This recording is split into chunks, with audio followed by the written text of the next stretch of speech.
Okay, we are recording. Today we are glad to have Victor presenting. Victor is a postdoc at Grenoble.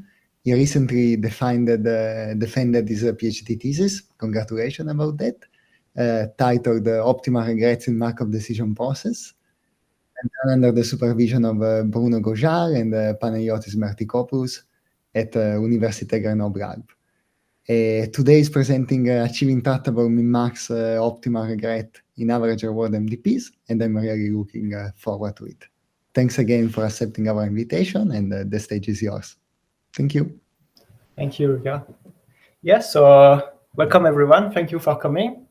So today I will be presenting some work I did with Zihan Zhang at Princeton University about finally achieving the Minimax optimal regret bound in average reward MDPs.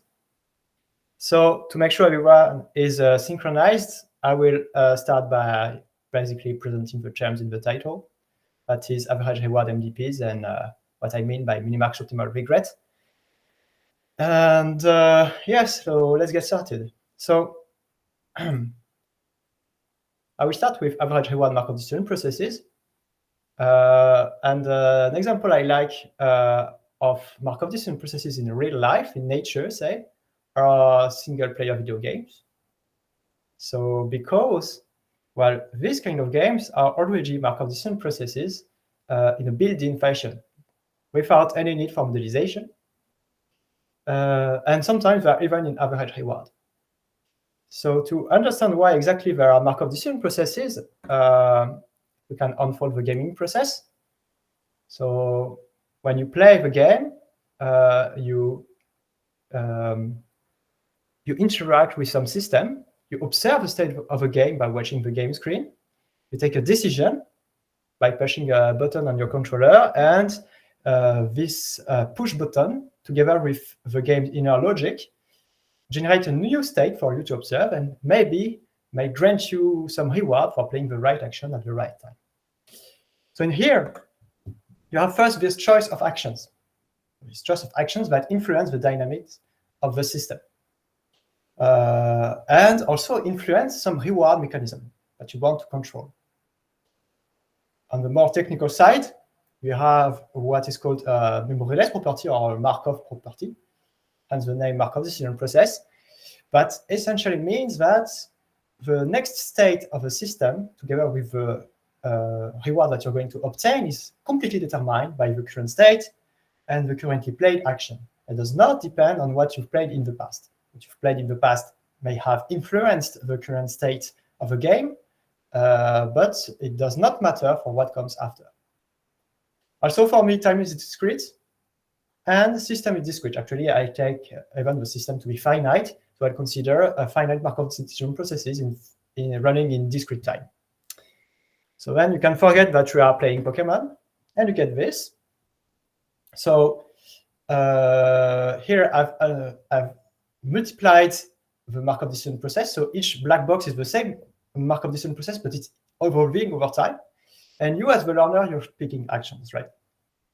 So the Markov decision process formally is just a set of states, a set of actions, some transition kernel, and a set of reward distributions. And it defines a stochastic process because when you play a given state, a given action from a given state, the law of the next state is determined by the transition kernel, and the reward you obtain is also determined by the currently played action from the current state of the system. And you, when you're playing the actions, your goal is to gather as much reward as you can over time. There is no discount. When I mean over time, I mean when time goes to infinity. So I'm thinking long-term reward that you collect and undiscounted. So when you're working in this type of setting, no discount and long-term, the first order term that you want to optimize is the gain, right? So the gain of a policy, that is, when I mean policy, I mean a map from state to actions. So the gain of a policy is the average reward that you obtain with that policy, and it depends on the initial state, obviously. And the optimal gain is the best average gain that you can collect with the best policy. And it's now pretty standard that this quantity can be computed efficiently. With several methods, you can use policy iteration, value iteration, neural programming, policy gradient, whatever. But today, I will focus on Bellman operators and value iterations. So with Bellman operators, given the Markov decision process, the Bellman operator is an operator mapping vectors to vectors, and it's given by this well-known formula, where when I write P of SA times U, I mean the dot product of P with U, okay? And Bellman operators have a very common object in average reward Markov decision process, very important, and will play a very important role today. And this is the main message I want to carry out with this talk: the importance of Bellman operators regarding learning. So before we leave Bellman operators for a few minutes, what I want to insist on is the span fixed point. So span fixed point is a fixed point in span of a Bellman operator. That is, it's a vector of which the span between two iterates of a Bellman operator is 0. So when I write span here, it's maximum minus minimum, right? So it's the difference between the highest entry of a vector and its lowest entry. And you have a few facts that drive the value iteration process to compute optimal policy, but are that when you iterate this Bellman operator under good conditions, it converges to a span fixed point. And once you are at a span fixed point, you can extract an optimal policy from it by picking the policy that pick actions, reaching this maximum here, okay? The maximum in the Bellman operator. And then I'm going to talk about regret. And really... sorry, can I have a quick question about notation on the previous slide? Yes, of course. So it just this QSA notation that you have over there, is that what you're going to be using a lot? I'm not going to use it a lot, but when I write Q, it's a vector of R connected with P. Okay. So it's a reward. It's a reward kernel vector. You can think of it like this. It's a more compact way to represent the MDP. All right. Okay. Got it. Thank you. You're welcome. Well, so now I can talk about Minimax regret. And really, I'm repeating myself here, but what I want to emphasize is that we're really going to focus on Bellman operators to basically get Minimax optimal regret at the end. So I will come back. Because now, Bellman operators, you can use them easily when you know the Markov decision process, because you can compute the Bellman operator and iterate it. But when you don't know it, well, you will have to approximate it in some way. So I'll also talk about class-dependent regret, because I think it's a bit more a precise way of describing what we will be investigating, but it will come later on. So by learning, I mean that the Markov decision process is hidden, it's a black box. And you have a learner that interacts with it by playing actions. And the learner only sees the immediate effects of these played actions. You only see the new reward that you get, the new state the environment switches to, and maybe, if you did it, sorry, this new set of available actions that you can play. And formally, a learner is a map from histories of observations, of this big vector of every state, every action, every reward that you've seen so far, to a choice of actions with maybe a bit of randomness involved. And as a matter of fact, policies are special cases of learners, just that policies are learners that maybe history or time independent, just maps from state to action. So a simpler set of learning agents. And well, the difference between policies and learner is that the optimal policy obviously depends on the Markov decision process. So here I've given you a Markov decision process.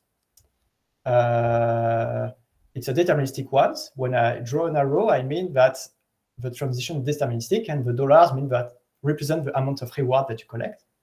And it's pretty obvious that the optimal part of the Markov decision process is the red loop in the middle, where you score $2 on average. So an optimal policy will go to this red inner circle and loop there forever. But if you're a learner, you may not know the rewards, so you have to try things out, but eventually we want this learner to discover that the red inner circle is the best and converge to it and spend most of its time there forever. All right? So this is quite important. And to measure the efficiency of a learner, we're going to compare the amount of reward that the learner is able to collect over time to the amount of reward that an optimal policy specialized for that Markov decision process is able to collect with the same time budget. And this is exactly the definition of a regret. So you compare these two quantities. So it's a pretty standard formula. T times G star is T times optimal gain. So it's a proxy for the amount of reward you can collect when you play optimally within T steps. And sum of RT is the amount of reward that you collect with your learning algorithm. So I take the expectation today. It's not very important. You can also do the analysis in probability, but it's to streamline the discussion. So important thing is that the smaller is the regret, the better is the learner. And in particular, the learner has optimal gain if the regret is sublinear. Well, this is the sine qua non requirement for every learning algorithm, that the regret grows sublinearly, whatever is the initial state. Initial state, but also obviously the Markov decision process. Because we don't want a learner to be specialized for one Markov decision process. And the difference with optimal policies, basically, we want it to be able to discover the optimal way to gather rewards, whatever is Markov decision process. And this is known as consistency. Consistency is for whatever is a Markov decision process, my regret is eventually sublinear. And this line of the literature focuses on model-dependent regret guarantees. That is, you fix a Markov decision process, and you want to upper bound the regret for that Markov decision process specifically for your learning algorithm. And there is a second line of the literature that says consistency is too weak. We want the regret to grow sublinearly, but more uniformly over the set of Markov decision processes. But in the worst case, the regret is sublinear. And this is known as worst case, Minimax setting or model independent setting, but I prefer the word class dependent setting because your regret bound will depend on a class, will be uniformly valid for a set of Markov decision processes rather than a single one. And this is the one we're going to focus on today. So I will briefly review the state of the art of the domain. So probably the most important paper in the Minimax setting in average reward is the paper of Auer et al. Near-optimal regret bounds for reinforcement learning from going back to 2009. And why is it so important? Because they provide first a lower bound on what you can do, how small the regret can be, and an algorithm, UCRL2, that is very well known today, and that serves the basis for many more complex and advanced algorithms. And it's quite close to optimal already, so it's a good starting point. So what they say is, first, the regret scales as square root of DSAT. So T is the number of learning steps, is the time. S is the number of states. A is the number of actions. So S times A is the number of parameters that you have to estimate. And D is the diameter. It's basically the sensibility of the gain function to parameter perturbations. And the time you need to travel from a state to another in your Markov decision process. And now there have been quite a long line of papers that try to get closer and closer to the lower bound. And what we did with the N is we finally reached it with an algorithm that you can actually implement on your laptop and run. And we also argue that you can improve the lower bound a little bit. What you have to understand is that in all this line of algorithms, they are all based on UCRL2, all improved version of UCRL2. So our contributions are the following. First, we say, actually, the lower bound is not exactly the diameter you should put, it's the span of the bias function. The bias function takes into account not only the travel times, but also the rewards. So it's a bit more refined than the regret, and it's by the diameter, sorry. It's always upper bounded by the diameter, but it can be arbitrarily smaller than the diameter. And also in back learning, we know nowadays that maybe the span of the bias function is a better quantity to track how efficient learner can hope to be when they learn in the average reward setting. So we refine a little bit the lower bound, and also we reach it up to a square root of log t factor that I will leave for the end of the presentation. And what is not written on this slide is that actually our patch is general. We can apply it to every existing algorithm that is based on USERL2 to make it Minimax optimal. Basically, it's a kind of general patch of how you can implement optimistic model-based algorithms. And this is what I'm going to talk about. So I will try to make clear to everyone in this room where we start from. What are the basic ingredients, the basic recipe that Aura et al. Introduced in 2009 with a paper on USERL2. They introduced a general cooking recipe to make a learning algorithm for Markov decision processes in average reward, that I call optimistic model-based methods. And the recipe is the following. You take a confidence region for your Markov decision process. That is, it's a set of Markov decision processes. You compute an optimistic policy from it by solving some optimization problem. That is, you look for the policy that maximizes the gain for every Markov decision process in your confidence region. And you play this policy until some stopping criterion. Usually it's a doubling trick. Have over variance. Actually, it's not very important what you do. Okay. There are a lot of possibilities. It's not really important. It won't be my focus today. I'll focus rather on the main two first ingredients. So what I mean by confidence region, oh yeah, maybe some people do not know about optimistic algorithms. When we say optimistic is because if your confidence region is right, then the solution of this optimization problem can be understood as a kind of a gain that is an upper bound of a true optimal gain of a hidden Markov decision process that you are trying to learn. Okay. So by confidence region, I mean a set of Markov decision processes that contains uniformly over time the hidden Markov decision process with high probability. So to build such a confidence region, you see a Markov decision process as a collection of rewards and kernel distributions that you see as vectors, and you use confidence bounds for vectors, for categorical distributions. So for instance, so here I write Q here. So Q is the pair of reward and kernel. So it's a vector. And you can write your Markov decision process as a product of confidence sets for Q, where Z here is the set of state and actions pairs. Okay, but it's a bit shorter than S, comma A to write. So the first lower bound that was provided by USERL2 is the family of bounds with L1 norms. So you build confidence regions using L1 norms with Weissman's inequality. So in this formula here, big N is the number of time you've visited the pairs Z. So Z is a pair of one state and one action, right?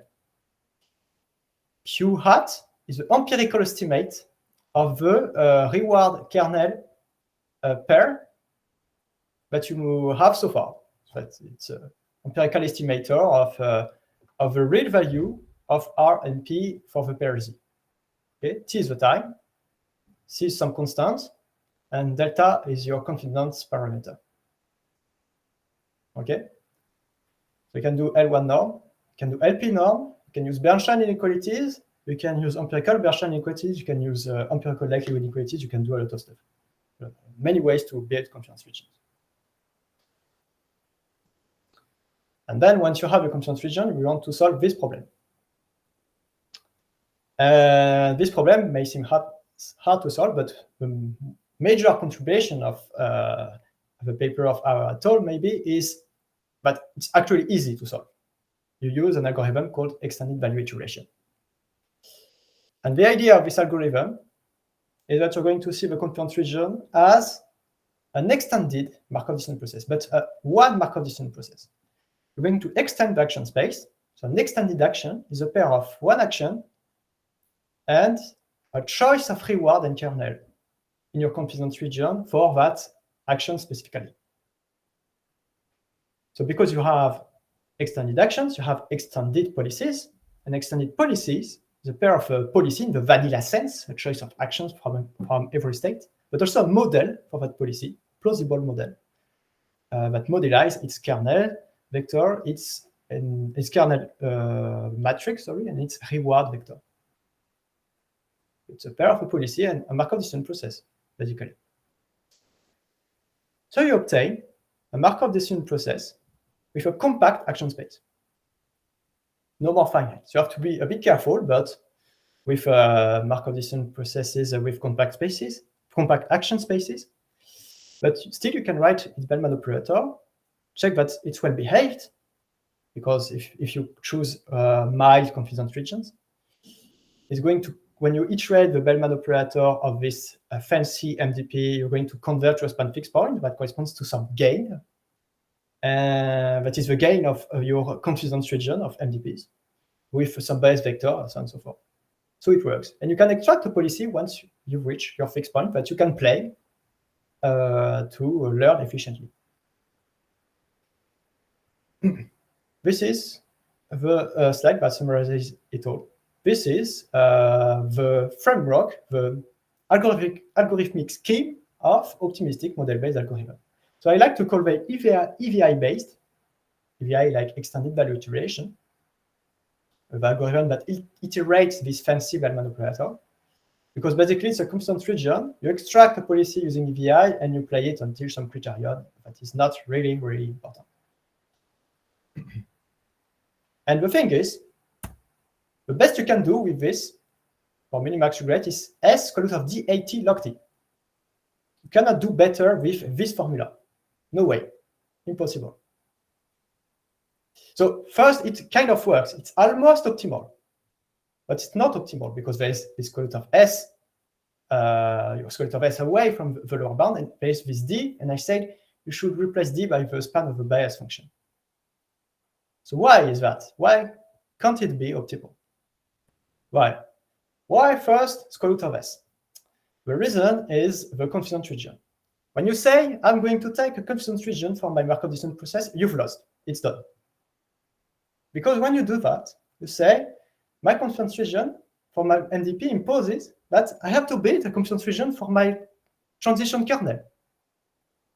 And it's of dimension S. And this is the problem. Because when you build a confidence region for your transition kernel, you base it on this kind of inequalities, right? Concentration inequalities for your empirical estimate of the transition kernel. So it's easier to understand in L1 norm, at least with a limited time. If you write Weissman inequality, you know that if you know Weissman inequality, you know that this C is of order S. But we're going to forget about this quite for a few seconds. So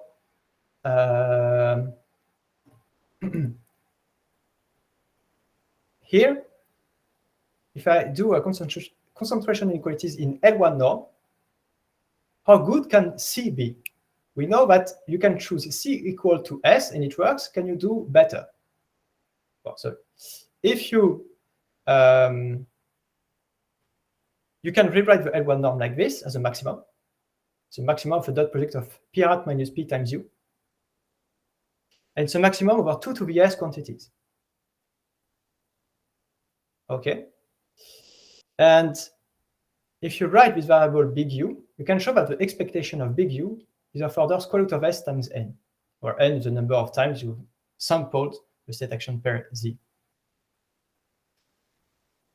So it's not a proof that you need to put C equal S here, but it means that in L1 norm, you deviate from the average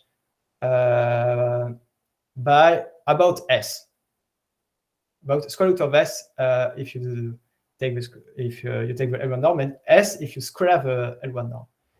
Meaning that C here, it can kind of indicate that C here, there is little hope that you can do much better than S. And this is something that you can prove formally, that you have to put C of order S if you want your constraint region to be correct. Okay, so this is for square root of S. And then you have diameter issues. I said the regret bound depends on the diameter. Diameter can be infinite, while the span of the bias function can be finite. And the easiest way to understand why this kind of algorithm will fail when the diameter is infinite is this simple, trivial Markov decision process. It's a bandit. At S1, it's a bandit, but you see an extra state.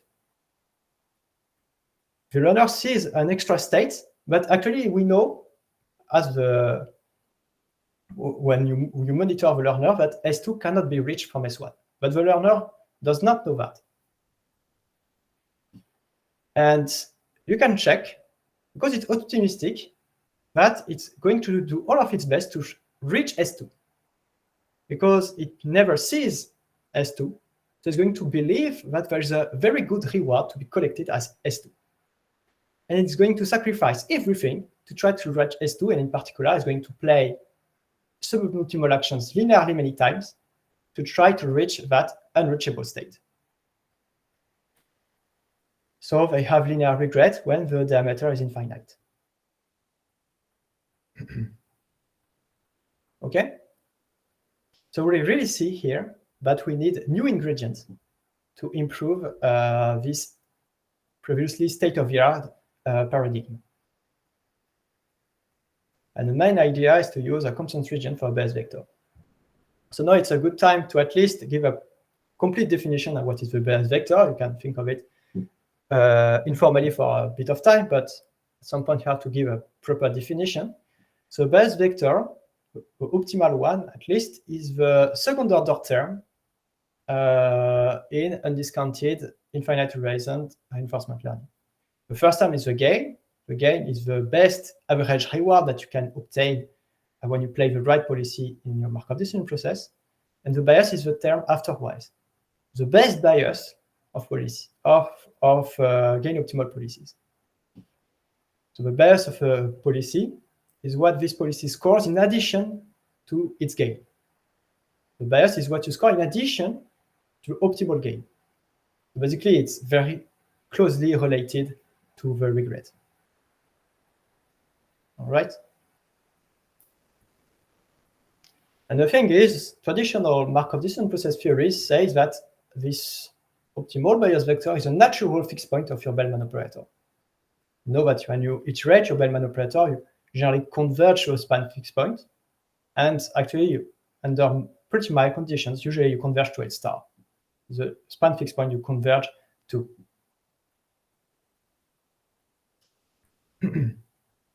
So the idea of using bias information to improve optimistic model-based algorithm is not from me. It's from Zihan, actually, with a paper of EBF from 2019, where they reach optimal regret. The main idea is to build a constraint region for H star and to impose additional conditions on the optimistic policy relatively to this bias constraint region. And if you choose this fancier optimistic policy, you can obtain minimax optimal regret. The main issue of the approach of EBF is that you have to snap your fingers to find that policy to use an oracle, because it's the solution of an optimization problem that is very difficult and actually not convex, and they provide no clue in the paper about solving it. So the main contribution of our work with Zihan last year is not really about improving the construction of the Bayes constraint region, even though we improve it a little bit. It's more about the computation of that policy. So now I will focus on how you can fancify get a fancier optimistic policy using bias information. The bias information that you use is given in this form as h of S1 minus h of S2 lower than some quantity that depends on S1 and S2. So it's constraints on the bias vector of this form. So when we had no bias information, we wanted to maximize the gain over the constraint region. So now that we have bias information, we want to maximize the gain under bias constraints. So when there were no bias constraints, we were using the Bellman operator. And so we're going to use Bellman operators again, obviously. And there are two ideas. Since we have a confidence region for H star, we're going to restrict the iterates of our Bellman operators to this confidence region, to this big H. The reason is that this U here that you see, when you iterate, it's going to converge to a span fixed point, and the natural span fixed point is a bias. So U here is an object that is quite similar to a bias vector. So it's very natural to try to restrict it, to keep it in this confidence region for the bias function. And once you do this, you have this quantity here in the in your extended Bellman operator. What is this quantity? It's P tilde times U. P tilde is an optimistic kernel, but so P tilde times U is an approximate for P times U, for kernel times U, where the kernel is the true kernel. We know that if U lives in a big space, we have to do this kind of union bound because you can go in so many directions that cost this square root of S in the Minimax analysis, and that cost this S in the diameter of the confidence region. But if U is more specialized in some specific region, maybe we can try to avoid it. And actually, you can avoid it completely. It will be the second idea. But the thing is, when you try to implement this idea, you will end up building an operator that is not a Bellman operator. You will find something else, but you want to interpret it like a Bellman operator nonetheless, even though it's not the Bellman operator or some fancy MDP. This is what we can call Bellman-like operators. So you can basically isolate the algebraic properties that are important for Bellman operators in order to reproduce and extend their analysis and their understanding beyond Bellman operators only, and to more general operators from vectors to vectors. The first important property is that it has to be monotone. So I can't emphasize how much it is important. It appears at so many points in the analysis that difficult to me to pretty much understand why it is so important, but it's very, very important. But the other three, I can give you a few ideas about what they mean. The non-span expansiveness is related to the existence of a span fixed point, and also the convergence of value iteration of each rates of your Bellman-like operators to a span fixed point. The third linearity is related to the existence of a gain function.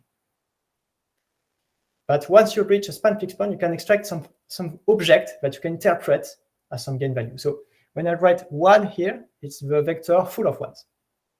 Okay. And lambda is going to be this value that you can think of as a gain. And the last one, sadly, it has no name. It has to be valid for every x. So it's a kind of a prefix point property, but it's universal. And it's related to the extraction of an extended policy. That is, once you reach your span fixed point, you want to extract a policy to play in your Markov decision process together with some Poisson equations, some Markov decision process, an optimistic Markov decision process to use in the regret analysis. And this is where you're going to use equation 4. What is quite cool with this set of equations is that the operators that satisfy these 4 equations form a monoid. They're stable by composition, and it will be pretty convenient. Okay, first is the projection. I say we want to keep the iterate of our Bellman operator within our bias confidence region in big H. And the thing is, can we do it with a Bellman-like projection? And it's not clear that if you take arbitrary H, an arbitrary confidence region for your bias function, you can find a projection that is going to satisfy these Bellman-like properties. But in the case where you have a bias confidence region with a constraint of this form, actually this projection is well defined and is Bellman-like. So it's the supremum. The projection of U is the supremum for V in H of V smaller than U. And actually, this is even a linear program. So a linear program because H is a collection of different constraints on differences, so it's a polytope. And the set of V that are smaller than U, so here when I write smaller, it's componentized, right? For every component, it's also a polytope. So this is a linear program. So linear program can solve it in polynomial time, at least theoretically. In theory, it's polynomial. So wait, so by supremum you mean like an element-wise supremum, or? Oh yeah, it's the supremum over for the product order for this order. Yes, and in the end it's component-wise. You can show it exists and so on and so forth because H has a special structure. Yes. Okay. So actually, it's a generalization of what Rodenfruy did for Scal in 2018, where he wanted to incorporate prior bias information in model-based optimistic algorithms. It was a special case where H is a span summable, meaning that basically in these constraints above here, C does not depend on S1 and S2. It's just a constraint on the span of the bias function. But here, we get a strict generalization of what Rodenfruy did. So then we come to the second ingredient, which is a bit ugly, but we've called it mitigation. Mitigation is trying to remove a square root of S. So now we know that our iterates are going to stay in big H. So we try to refine this P tilde times U. Okay? Because the idea is that at the center of your confidence region, you have the empirical kernel, P hat. And the P hat times U is basically an estimate of P times U, which is the quantity you're interested in, up to some error. And for some fixed U, you don't need, when U is fixed, you don't need to do this union bound on every U, so you don't need this square root of S, well, you need the S factor in the confidence bound, sorry. You can write some empirical Bernstein inequality that looks like this, which is pretty much tight, but it's only valid if U is fixed. So this big quantity, we call it beta, and we use a mitigation that is the supremum of beta U for U in my confidence region. So when you do this, you're not making a union bound for U in H. Basically, you're making kind of a gamble, saying, okay, have a confidence region for H star. If it holds, and I compute beta like this, because H star is fixed, it's a fixed quantity, this inequality will be satisfied with high probability for H star. Okay? And if you do this, you don't need anything else. What I mean by this is you don't need an upper bound of P times U for every U. You only need it for U equal to H star for the whole analysis to work. And because H star is a high probability in my bias confidence region, it's pretty easy to do. To have this variance-aware confidence bound. And what we call the Bellman, mitigated Bellman operator is this. It's the Bellman operator, but if P tilde times U exceeds the mitigation coefficient, you truncate. Okay? And this is the last complicated slide I hope that summarizes it all. The projected mitigating Bellman operator. Take the composition. First, you mitigate, and then you project on the best confidence region. You get an operator. It's Bellman-like because it's the composition of two Bellman-like operators. And because it's a Bellman-like operator, it's that very nice property and can be basically understood as a Bellman operator. So first, you can show that there exists some gain function associated to this Bellman operator. It has some gain value. Second, you check that this gain function satisfies the optimistic property. That is, it's an upper bound of the true gain of the true hidden Markov decision process. And for this, you only need, first, your confidence region to be correct. And basically, your mitigation should not overshot the error that you indeed make at P times H star. Okay? And for this to be correct, basically, you just need the Bayes confidence region to be correct. And this holds with high probability. Third, you can show that you can extract extended policies from a span fixed points of your Bellman-like operator. You can extract an extended policy that is a policy to play in your Markov decision process together with some pair of reward and kernels with that form some Poisson equation that you can use in the regret analysis. And last but not least, you can actually compute these span fixed points.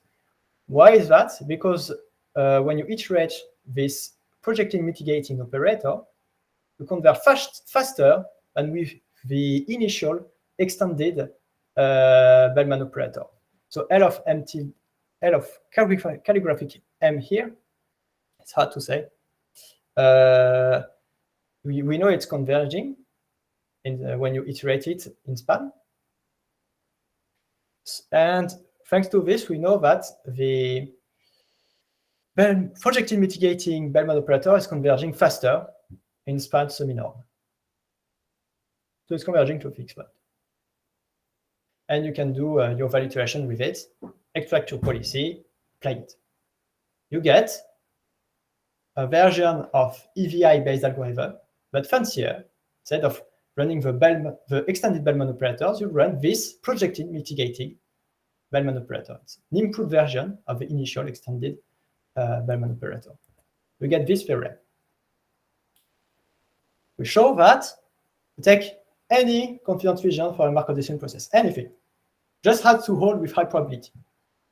And then PMEVI does all the work for you. You get minimax optimal regret if you use PMEVI to extract policies from your MDP confidence region. So of course, by the meantime, you have to use the subprocess that constructs the confidence region for the Bayes function, but it's completely independent of the MDP confidence region and of value iteration. So I leave it under the carpet. So yeah. And here it's written in expectation. You can do this in probability as well. In the paper is done in probability. Okay. So we did quite a lot of work to implement the algorithm. So what if we actually run it? So I will run it in a Markov decision process that is a toy Markov decision process, but is pretty famous. It's called River Swim. So it's a 5-state one. Basically, it's a Markov decision process with two actions. The left one, where you will go very fast to the state S1 with the left action. And at S1, we will score a little bit, like 5 cents, but not a lot. And the right action takes a lot of time to reach S5, but once it reaches S5, so you have to be quite stubborn, playing right again and again and again. And once you reach the rightmost state, you get 95 cents. It's the best you can collect. It's lots of reward. So I've run several classical algorithms that are EVI based, like USRL2, USRL2B, KUSRL, my favorites. And then I run the same version, but with the projected mitigating Bellman operator. So I run 6 algorithms. and I get 3 curves. Why is that? It's because the EVI version and the PM EVI score exactly the same. So when I saw that, like, I was like, there is just no way. Like, no way. Why does it score the same? And the reason is, I thought it was a bug, right? But I've checked, I removed every bug I could. Maybe it's still a bug. I don't think so. Like, I spent a lot of time. So when I thought it was a bug, so I said, yes, but maybe I can improve the confidence region. The confidence region for the bias function. Maybe it's not using the confidence region for a bias function correctly. I did some mistake in the proof. So the thing is, this bias, this confidence region for a bias function is a big polytope. I can add prior information. So I add prior information in my big polytope. For instance, like this. I use prior information in this form. It's a reverse wheel. We know that the bias function is getting better and better. It's increasing when you go to the rightmost state. So I use bias prior bias information of this form. With C, a constant that I'm going to change. And we did see that as the prior information gets more precise, indeed, you can really have better and better regret. No, using bias information seems very useful to reduce regret performance. It just seems that our generation of bias information is not working or too asymptotic. So I continue digging. And I tried to check if it was useful at all. So if you remember the theorem, I said you can run PMEVI whatever the confidence region. In particular, you can use a trivial confidence region. That is, the confidence region is all the set of MDPs. If it's all the set of MDPs and you use a basic optimistic model-based algorithm, it's just going to play action 1 from state 1 forever. Because it's going to say, hey, it has optimal reward, because optimal reward is in my confidence region, so I'm going to play action 1 forever. And it's going to have linear regret. It's pretty much expected.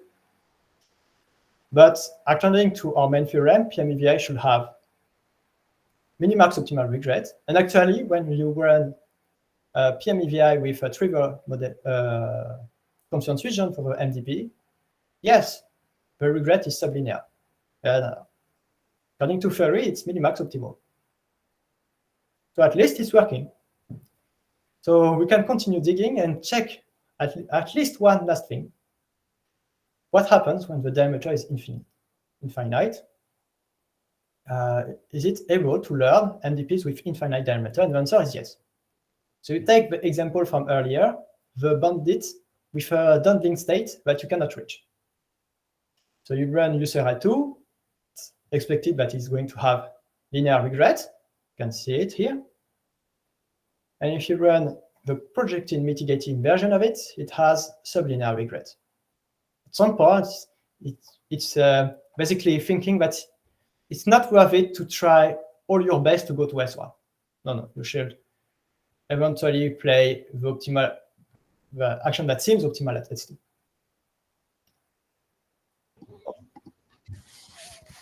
You have a question? No. Yeah.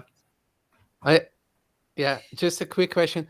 Does the algorithm need to know the size of the state space? No, I don't think so. It has to be finite. Does it ever come up in any union bounds or whatever, like a log S here and there? Well, I run the algorithm with bounds that are tuned to the size of a state space. Well, it's quite a kind of a deep question because the algorithm uses the horizon T. Okay. And bounds are made so that they hold the property 1 over delta. Delta. 1 minus delta. Sure. But what you can also do is adapt our algorithm to make an anytime version with a confidence that goes to 1. And at some point, if the confidence goes to 1, it's going to overbeat the number of states if you have to do a union bound on the number of states. I don't know if I'm being clear with this. But I think that by definition you're using the number of states because your value estimate, like your value vector, is a vector of length s. No. Well, the current algorithm in design use the size of S, but if you do not know the state space in advance, what you can do maybe with a small changes of the algorithm is add some phantom state. Assume that there maybe exists a state that you've not seen yet, and use and do this kind of stuff. Yeah, I think you can adapt the algorithm so that it works without knowing the state in advance. I think it's something that can be done, but it's not done yet. Okay, thanks. All right, yeah, makes sense. Okay. So what is the takeaway of these experiments, according to me, is first, it seems that getting this bias information is at least difficult. For now, it's at least a bit asymptotic. It does not really improve state-of-the-art algorithms beyond providing theoretical guarantees. But you have to be quite careful with these experiments. We did a lot of effort to remove one square root of S, but actually I'm running experiments and doing experiments on MDPs that are very small. So square root of S is not that big when S equals 5. But to be more honest, you have to be even more careful than this, because experiments are model dependent. They plot the model dependent regret, while the analysis is minimax. And there is no work, at least for now, on the model dependent regret of PM-EVI methods against EVI methods.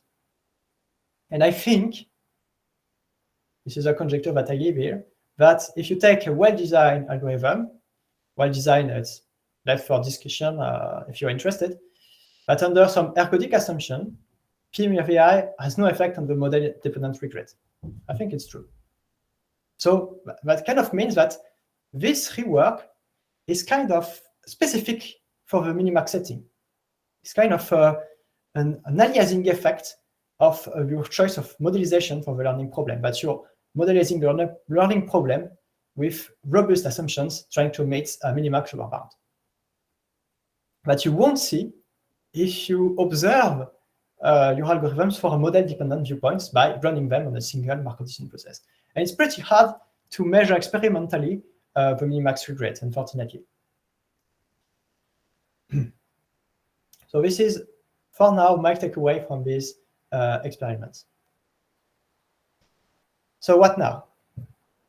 What can we do afterwards? So we leave a few conjecture and, I think, research directions. So first, when we wrote the paper with Zihan, it was for NeurIPS,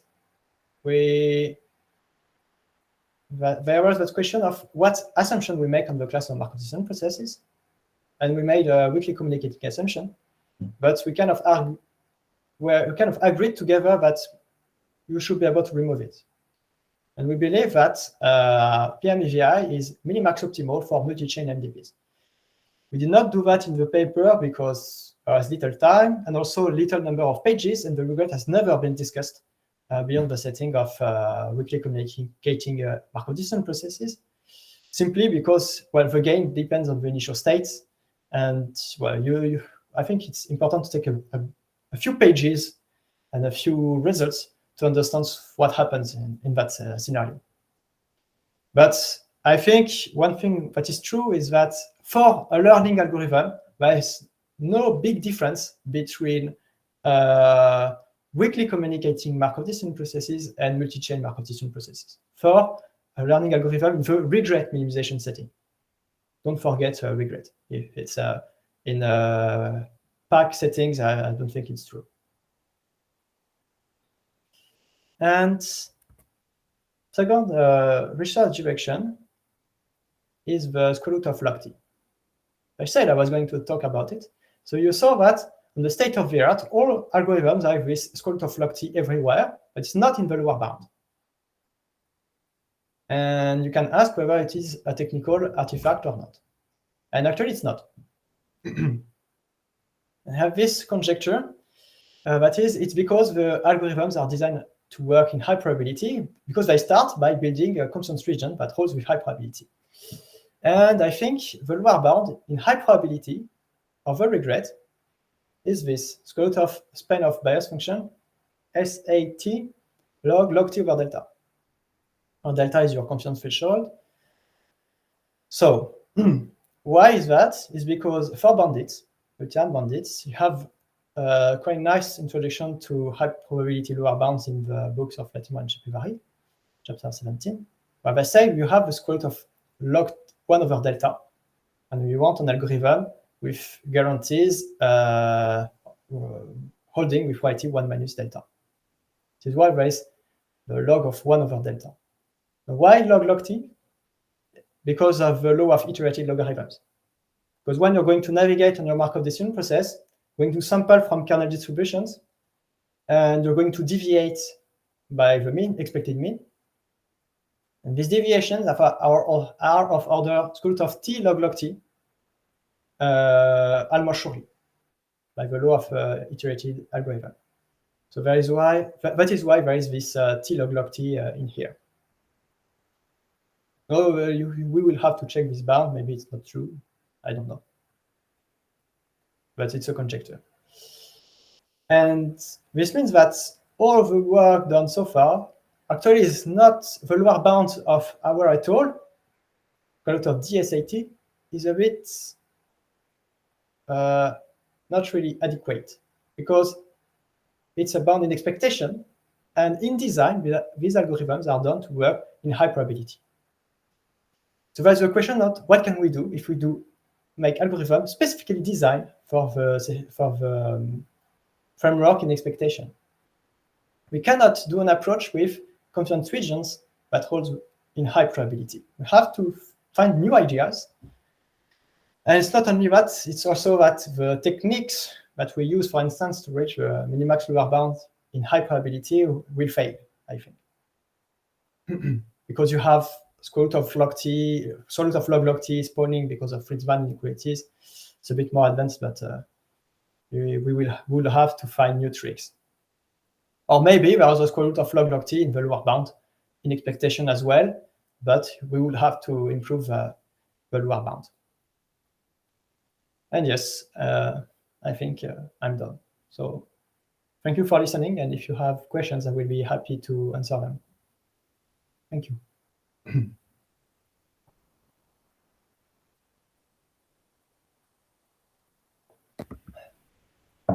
Oh yeah, amazing. Thank you. Very nice talk. Very nicely explained ideas, and lots of good questions as well that you left open here.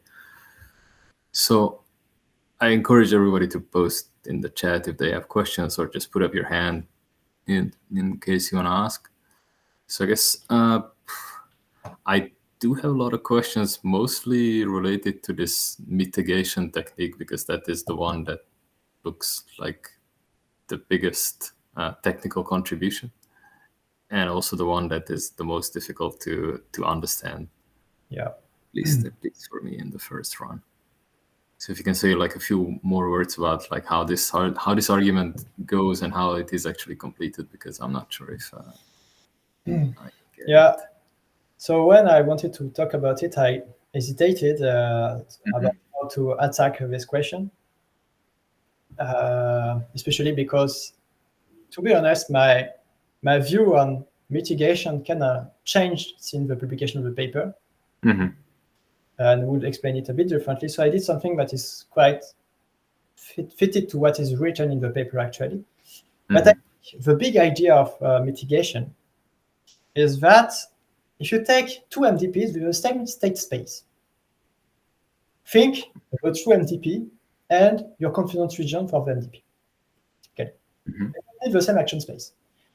You look at their Bellman operators, and you think, can I guarantee by the gain of one MDP is going to be greater than the gain of the other?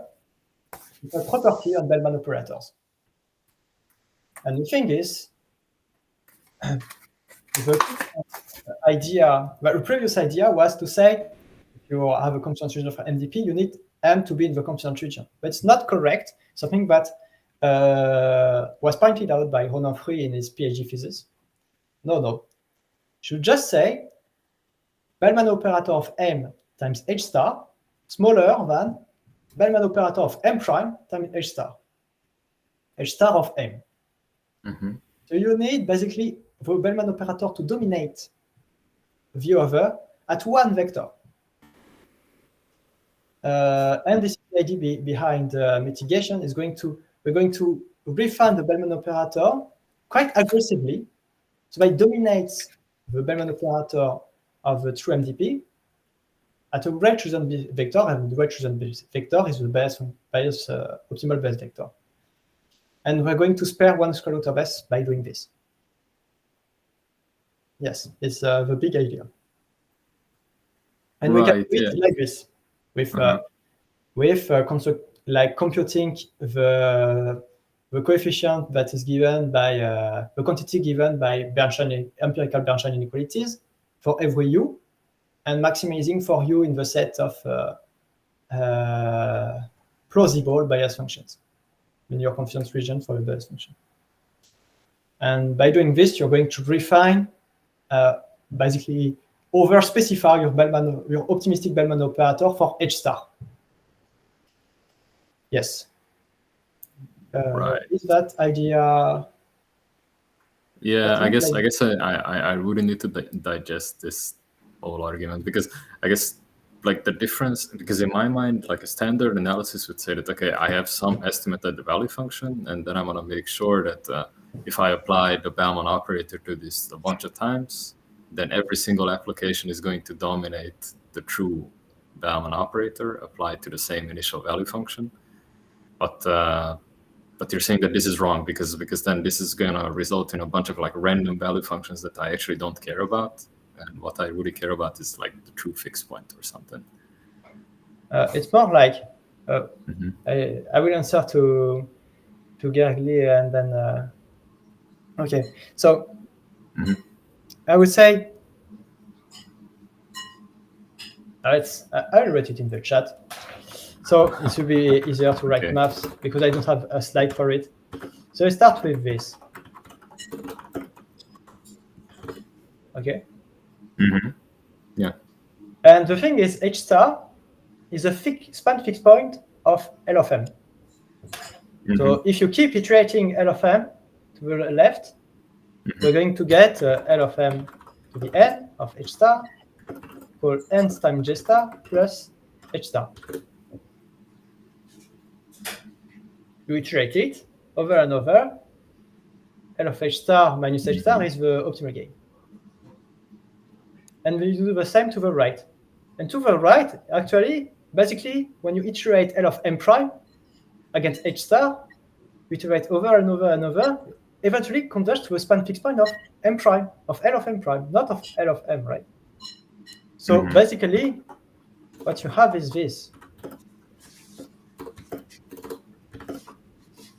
Because you had the tilde.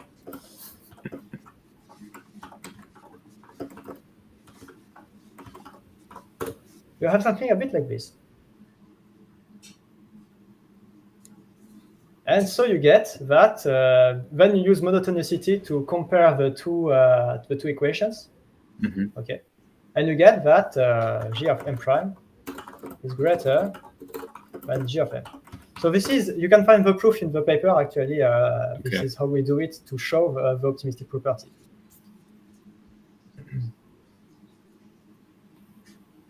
How do you do it?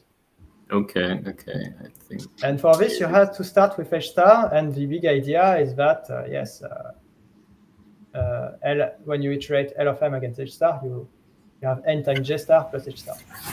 So yes, Shaba, you had a question?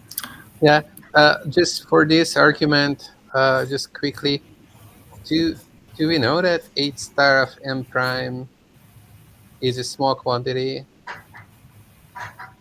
It's not growing with n, or like, yeah, obviously it's not growing with n. Okay, I see what's going on. Okay, sure. I answered my question.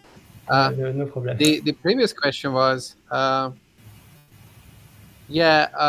this slide that's shown, have this H, and then here, basically H H is an input, and then beta Z comes out.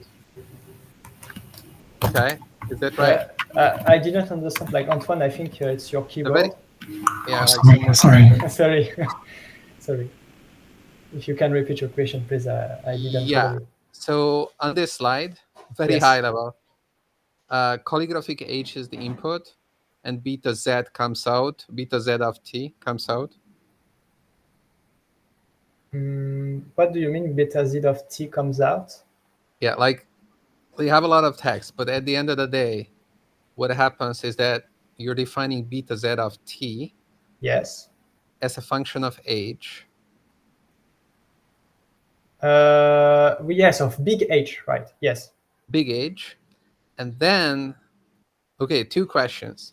What was H that went in here? And how did you use beta Z at the end? Very simple things. First question is what? Sorry. What is this calligraphic H? Yes, it's this. It's basically but like, what was C? What was C here? C is constructed using dynamically using the method of the N of the previous paper on EVF. Right. So it's basically the error you make on some estimator of the bias function. So it's what you estimate to be the difference between H star of S1 minus and H star of S2 plus some error. This error depends on many things. It depends on the regrets. It depends on the number of times you've been from S1 to S2 and so forth. Okay. And at the end of the day, okay, beta Z comes out. How do you use the beta Z? Like this. This formula. It's here, beta. Okay. So when you try to have PT as U that is too big, it exceeds the mitigation, you say, no, I will keep it to the mitigation. That's why you say we mitigate the value of the Bellman operator. Don't want it to be too optimistic sometimes. Yeah, it was overshooting, and the previous inequality predicts a possible maximum value that you should be saying, I see, and you can basically stuck in there a minimum, and you are not risking that you will be outside of the realm of these nice operators by doing this. I see. Okay. I see. And this QSA is just like the confidence set that we had before, and like that's what you were talking about in the experimental section as well. Okay, great. Thanks. Okay, Matthew, you had a question?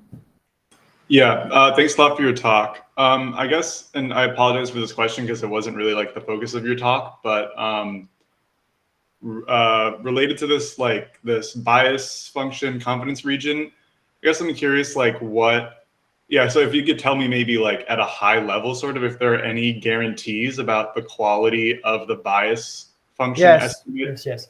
I can say things. I just and like in particular, like I'm just, right, like there are results like in other settings saying that like you can't, at least like, you can't like obtain a uniform estimate of the bias function, like, uniform over all entries, with a complexity that depends only on span. And so like, I guess, I'm curious, like what properties your estimator has, and then like if they cause there to be maybe like some lower order term in the regret bound, which is not span based, but like depends on, like for example, like mixing time might appear in some of these like lower bounds, saying that like you need at least like, you usually generally need some like time to commute between states to estimate this bias function well. So I'm curious if like that appears anywhere.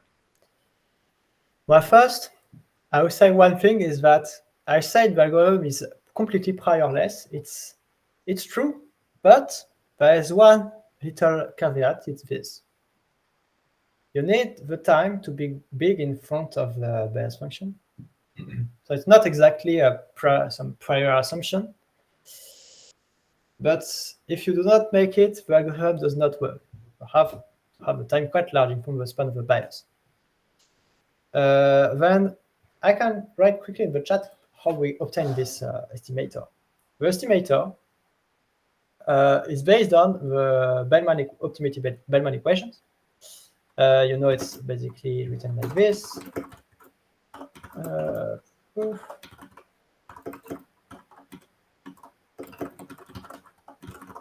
This. So delta star is what I call the Bellman gap. It's positive usually, but it's always positive, and it's null when action A is optimal from S. And if you read, when I wrote PSA, it's PSA times H star. So, forgot times H star against P of SA. So if you rewrite this a little bit, it gets like this.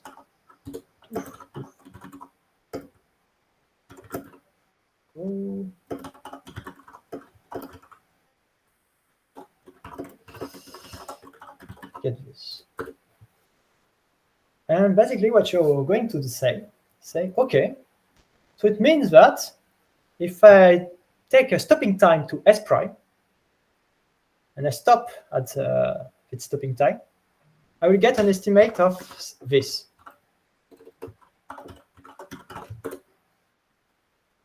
You get an estimate of this if I take a stopping time to S prime. So, say differently, every time I go from S to S prime, if I play correctly, if I only pick actions such that delta star is 0, have an estimation of my the difference of bias between NS and S prime. Every time I go from S to S prime. Okay? Is that clear first? Yeah. Okay. Because it means that you scan your trajectory and you look at every part where you go from S to S prime. You have several pieces of this.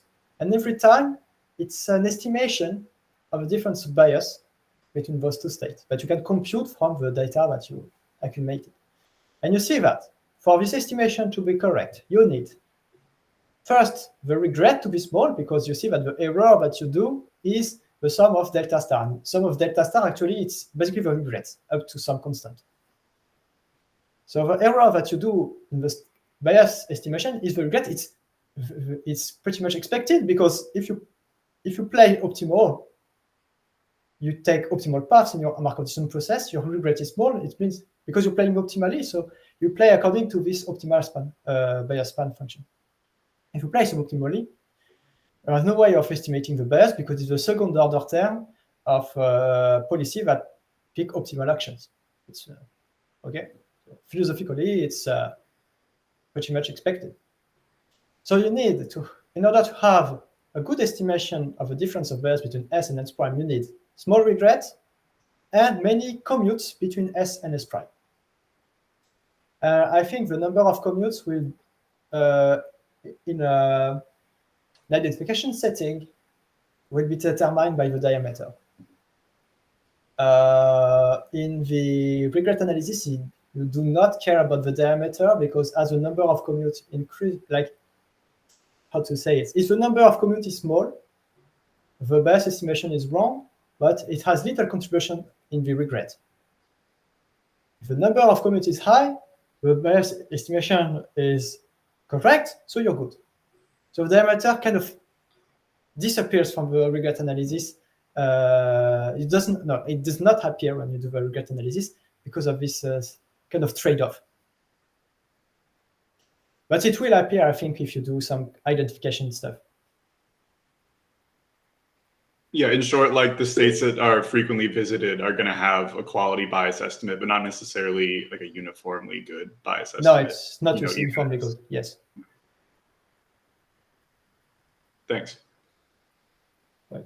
Okay. So Ali Reza. Hi. Thanks for the nice talk first. I also had a little bit abstract question. I'm not sure if this intuition is correct or not. But for example, when you say in the mitigation, when you say that when we don't apply union bound, it varies as a factor of the square root of S. for us. Does that really come from, for example, in the standard EVI, we have some concentration regions over the transition kernel, but here we focus on, for example, bias vectors, right? So instead of the transition kernels, which are kind of a matrix of S by S, we are focusing on a vector of S in S dimension, right?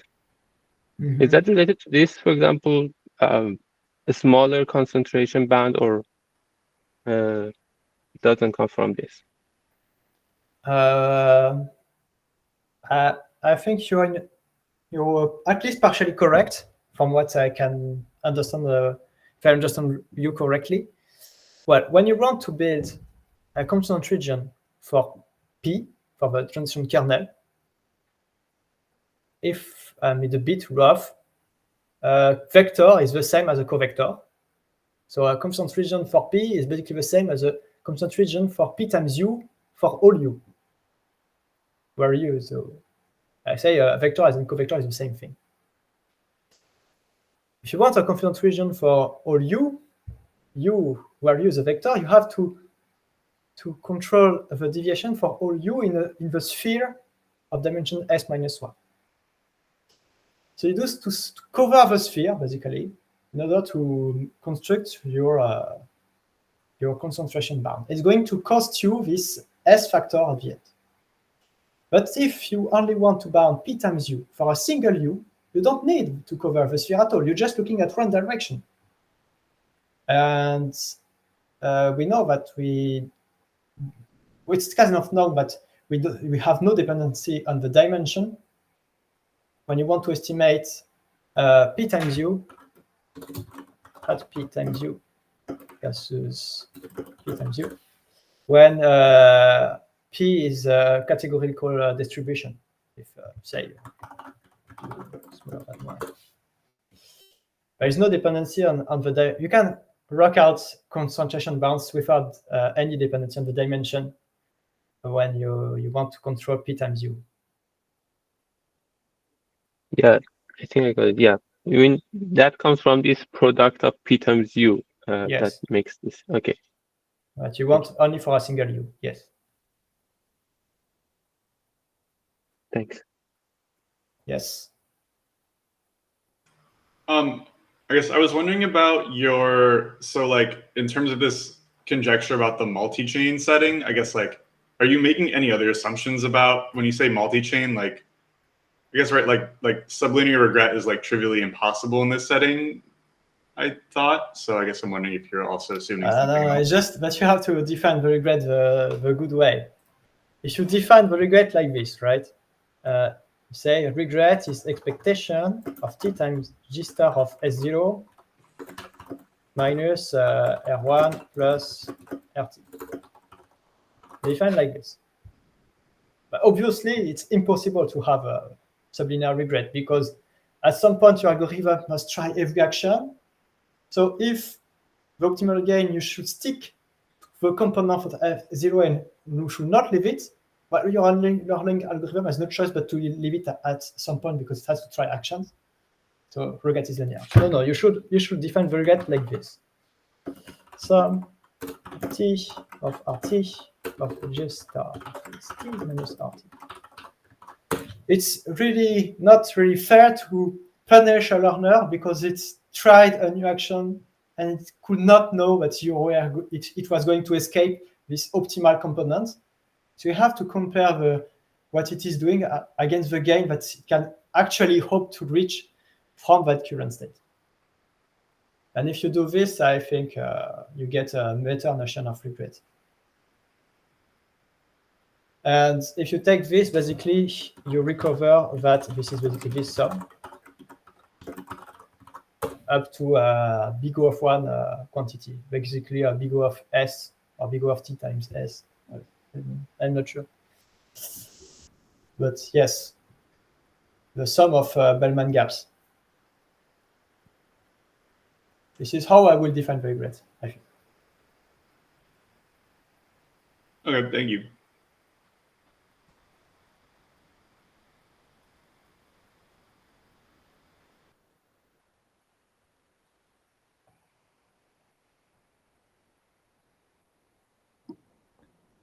Great. I guess there are no other questions, it seems. Unless Gergo, Yeah. Java. Yeah, well, I guess not really related to this concrete paper and the result, but I'm just wondering if this kind of idea or technique can be used to work beyond the tabular case, maybe like linear function approximation or something like that, because there these kind of like union bounds and covering numbers, they get like really annoying, and then part of your trick seems to be to somehow like circumvent the at least like part of the union bound arguments that are happening in a typical analysis. So have you thought about the possibility of looking into this? No, I don't think I did. No, I did not. Maybe you can. Probably the more precious idea in here is that you only have to control the Bellman operator at H star. And this, I'm not a specialist of linear function approximation, but it's not something about the MDP being tabular. Right. Yeah. I guess the problem with linear function approximation is the sort of approximate Bellman operator that you can come up with.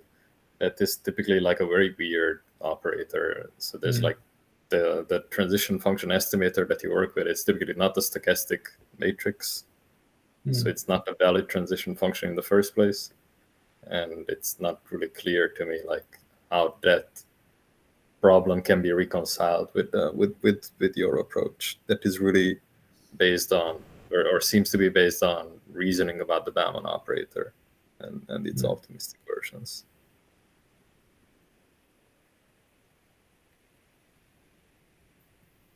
Right. Okay. So it's a pretty open-ended question, and you haven't thought about that.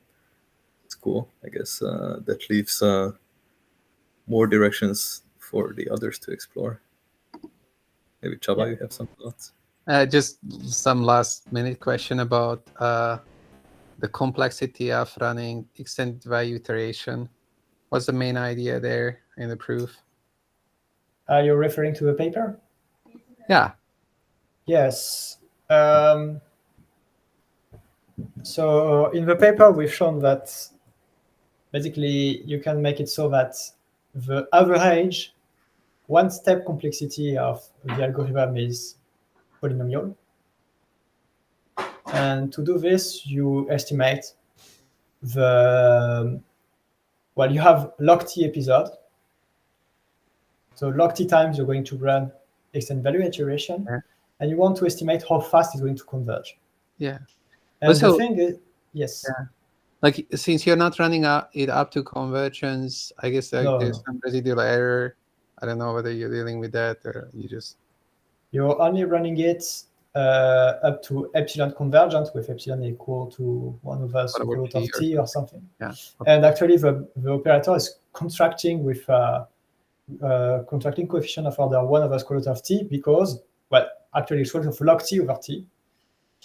Because, especially if you take Weissman bounds, the constant region for the transition kernel allows for transition of at least of order square root of log t over t. Actually, square root of log t over n, but n is smaller than t. So at least square root of log t over t. And with that, you can show that the operator is a contractant with gamma equal to square root of log t over t and bound the number of iteration that you need until convergence to epsilon. So it basically comes back to this width of the confidence regions.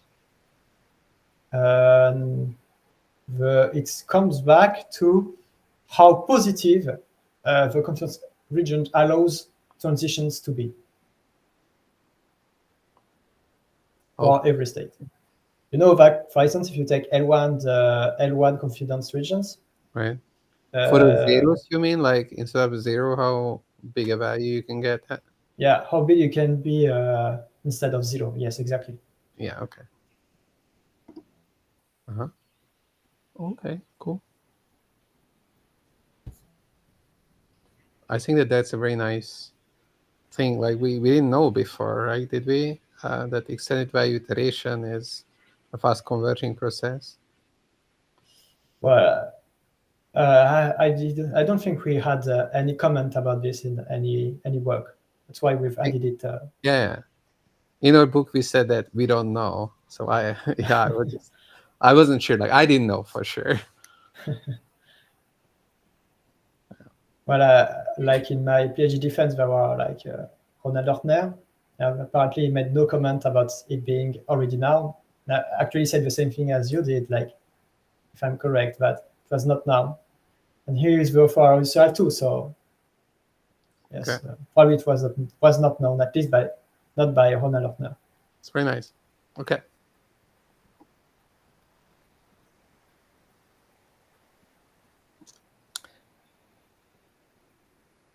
Nice work. Yes, I gotta very go. nice. Cool. Okay, I'm stopping the registration, I think.